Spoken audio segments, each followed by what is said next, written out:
seul lui le sait. C'est Et pas loin. probablement son futur employeur également. Ah, c'est pas loin de Sherbrooke. Oui, effectivement, 1 heure seulement. Bonsoir, Daniel. Bonsoir. Salut, Daniel. Ça va bien? Oui, toi? Toi-même? Oui, très bien. Daniel, on t'envoie-tu à tête feu? On t'envoie-tu...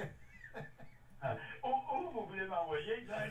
Non, on voulait savoir si tu vas faire partie de la conférence de presse de jeudi. Quelle conférence de presse? Oh, c'est correct. Comment ça va d'abord? Ça va bien, Daniel? Oui, ça va très bien. Daniel, donc, logiquement, tu vas te retrouver avec une équipe incessamment?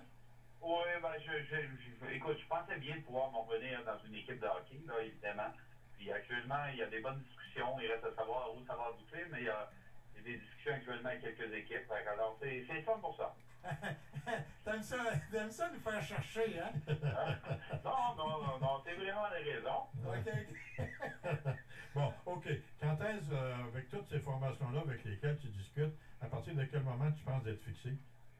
Ben, écoute, ça devrait être dans quelques jours, ces choses-là, écoute, là-dedans, c'est cellulaire à Sherbrooke, des fois, il se rend pas vite. Fait que des fois, ça peut prendre 2-3 jours, puis d'autres fois, ça peut être plus rapide. Ça dépend des journées. Change de compagnie, Daniel.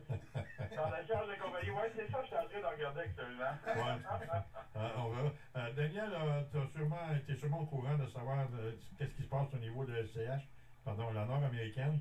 On sait qu'il y a des formations de la LCH qui s'en viennent. C'est un secret de Polichinelle, Rivière-du-Loup, Sainte-Marie. Donc, la Ligue, en principe, devrait opérer avec 10 formations. Et ça te plaît?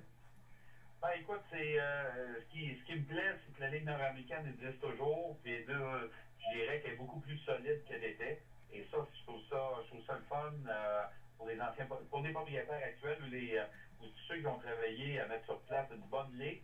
Mais il y a eu des embûches dans les dernières années. Puis là, je suis content de voir que les propriétaires vont enfin pouvoir respirer puis pouvoir faire du hockey en s'amusant. Entre autres, hier, on parlait avec Michel Godette, le commissaire de la Ligue, et celui-ci nous disait, on parlait de 18 joueurs, de ramener l'équipe à 18 joueurs. Ce sera plutôt 19, je pense. Et on parle de 8 joueurs de 26 ans et moins. Ça aussi, ça te plaît? Écoute, ça, je suis pas dans le secret des dieux au niveau de la réglementation parce que les propriétaires durant l'été se sont rencontrés depuis la fin de la saison pour analyser différentes situations.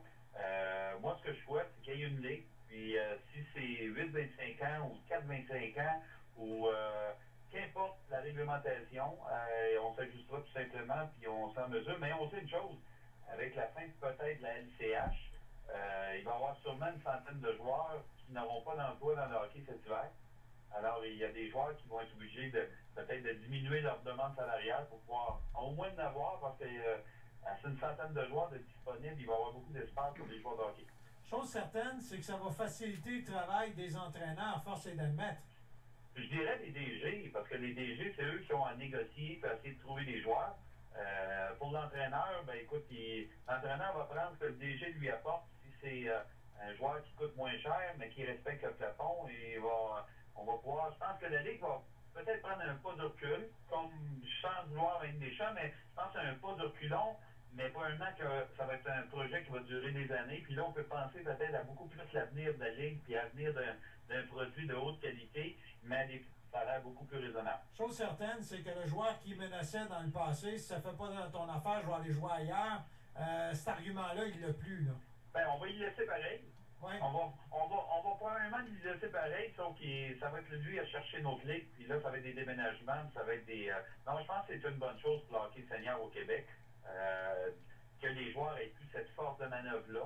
Puis tant mieux, parce que il y a un excellent produit qui, par le passé, était dilué un petit peu parce qu'il y a des joueurs de haut calibre qui allaient jouer dans une autre ligue. Là, maintenant, tout va être centré sur la même ligue et on va s'assurer d'avoir un meilleur produit, même s'il y a des joueurs qui actuellement signent en Europe.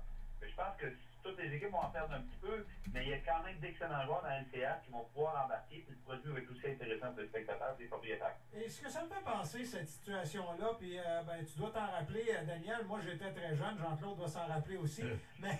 Moi, je m'en souviens pas. Ce que je veux dire, c'est que, dans le fond, ça fait beaucoup penser à la situation de l'AMH versus la Ligue nationale. On s'en rappellera que l'AMH, à un moment donné, a tenté d'aller chercher les joueurs de la Ligue nationale, ce qu'on a réussi à faire avec les Bob et Hall, etc., jusqu'à un certain point où la Ligue nationale a dit, bon, mais là, c'est assez, on va chercher les meilleures équipes de la MH, Et puis les autres formations se sont dissoutes. Je pense qu'à quelque part, si on fait un parallèle, ça se ressemble jusqu'à un certain point. Moi, je pense que oui. Je pense que c'est un petit peu la même situation qui se produit. Puis les deux ligues ne pouvaient pas vivre autant dans le passé que maintenant. Alors, il faut qu'il y ait une ligue qu'elle soit solide, puis beaucoup mieux structurée, parce qu'en ayant une vision, ben, tous les propriétaires et tous les gens qui s'en occupent vont avoir la même vision, puis ça va être solide. Puis vous allez voir des gros marchés disponibles dans notre ligue, des attirer. Tant mieux ça a fonctionné, parce que ça va être bon pour tout le monde. Tout le monde va. Là, on ne pourra pas comparer, puis le joueur ne pourra pas jouer de l'autre façon. Puis je pense que c'est ça que la Ligue nationale est devenue solide depuis ce temps-là. Et je pense qu'il va en avoir peut-être, comme on parle de la Ligue, de la Continental League en URSS. Ouais, Il va sûrement aller chercher les joueurs, parce que peut-être que la Ligue nationale est rendue à penser d'expansionner jusqu'en Europe.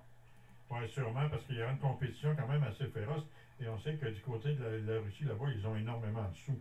Donc, c'est pour ça que, non, moi, je suis content de notre ligue. Je pense que tous les spectateurs vont pouvoir s'identifier. Et là, il y aura une bonne rivalité puis de la bonne compétition avec des joueurs aussi fort calibre. Sinon meilleur, parce que le produit va être moins dilué, parce que les joueurs n'iront pas dans une autre ligue. Et ça, c'est tant mieux pour le produit. Il semblerait que la Ligue veut absolument éliminer les fameuses bagarres sur les mises en jeu. Ça, est-ce que c'est quelque chose tu penses qui est correct ou comment tu vois ça, toi? Ben, moi, j'ai toujours été en faveur d'une bagarre dans le fil d'action, quand il y en a. Parce que ça fait partie du hockey, ça fait partie de notre situation où, dans le fil d'action, ça peut arriver. Mais c'est sûr que des combats sur le face-off, j'ai jamais été un fervent de ça. On n'avait pas le choix d'en faire parce que les gens, certaines foules se plaignaient des fois qu'il n'y avait pas assez de combats. Mais je pense qu'on est rendu à un autre step là, d'avoir des bagarres dans le fil d'action et non des bagarres sur un face-off. Écoute, des fois, c'était demandant beaucoup. Et je pourrais vous dire même que les joueurs eux-mêmes étaient en défaveur de ça, mais ils savaient qu'ils se devaient de le faire parce qu'il y avait une demande. Maintenant, la demande va être bannie parce que les gens vont être obligés d'accepter ce qui se passe actuellement. Ils n'auront pas une deuxième ligue pour se divertir. Et ça va être une bonne chose. Ça va être dans le fil d'action. On va avoir plus de joueurs de hockey, des joueurs de hockey, puis il va y avoir des combats dans le fil d'action comme ça doit l'être d'habitude. Oui, tu étais directeur gérant de la formation de Sherbrooke, entre autres. Tout le monde, c'est un secret de polichinelle. Les bons bagarreurs dans la Ligue nord-américaine étaient des joueurs qui coûtaient à peu près les plus chers. Donc, déjà, on va être capable de couper dans la masse salariale. Ben, ils connaissaient l'influence qu'il y avait au niveau de la foule, au niveau des fans qui suivaient l'équipe. Eux savaient que leur popularité faisait en sorte que les gens étaient très intéressés. Fait qu'il y avait